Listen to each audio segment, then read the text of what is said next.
9 partenaires sont associés pour mener à bien ce projet de préformation. Il est financé par le Fonds social européen. Il s'agit de remise à l'emploi des jeunes pour les rapprocher des réalités du monde du travail. La particularité de cette formation, c'est que ce n'est pas une formation professionnalisante. Donc c'est vraiment leur permettre de remettre un pied dans un processus professionnel ou de mettre un pied, parce que parfois on demande une première expérience professionnelle qu'on n'a pas toujours. Donc c'est vraiment ce but-là. L'équation la plus célèbre de la science qui met en relation l'énergie et la masse est une belle image. Ici, on découvre les métiers des musées. En termes de contenu de la formation, il y a vraiment plusieurs choses. Donc on rencontre tous les différents corps de métier et donc ils peuvent découvrir comment socler pour mettre en valeur les œuvres d'art. Ils rencontrent les chargés de communication, donc comment rédiger un dossier de presse, etc. Les conservateurs, donc comment bien conserver une œuvre, etc. Donc c'est vraiment tous les corps de métier qui sont passés en revue, mais pour qu'ils puissent découvrir la multitude de métiers et donc pas apprendre un métier en particulier. Donc c'est toute la particularité de cette formation. Le projet, c'est quand même de trouver du travail, donc voilà, de tout le monde, ça soit dans la formation comme ça. Mais ici, dans la formation, il y a moi et aussi un autre qui était dans la formation, qui lui est à Beaulieu, qui a trouvé du travail. Et on est bien comme l'autre, et je trouve que tout ça, la formation plus faire les stages dans le musée, tout ça, c'est quand même une très bonne approche et un très beau projet justement.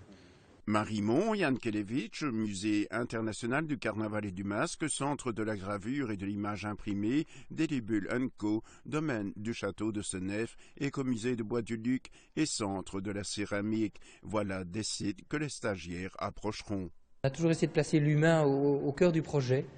D'abord par notre histoire, on succède à une faillite d'entreprise et donc les anciens travailleurs ont amené vraiment la question de l'humain dans le musée, et à travers le projet FSE, c'était aussi transmettre ses valeurs, ses savoir-faire en quelque sorte, évidemment plutôt des savoir-faire liés aux activités muséales, mais aussi transmettre, je dirais, une passion, un climat particulier qui est très présent ici.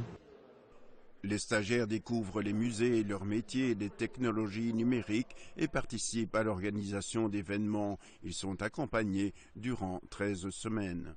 Alors ici, on m'a mis en ouvrier polyvalent, graphisme, enfin, on me fait faire un peu de tout. Ainsi, je vois vraiment le community management, les socklists qui font vraiment chaque profession. Et il y a énormément de professions dans les musées.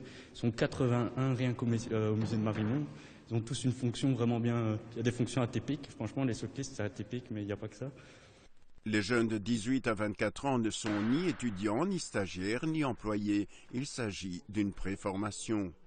Ce qui est important aussi, c'est se baser sur les compétences, même s'il n'y a pas de prérequis souhaités, mais les compétences ou les centres d'intérêt des stagiaires, puisque certains vont se trouver plus à l'aise avec des tâches manuelles, d'autres avec des tâches davantage liées aux œuvres mêmes ou plutôt à l'administratif.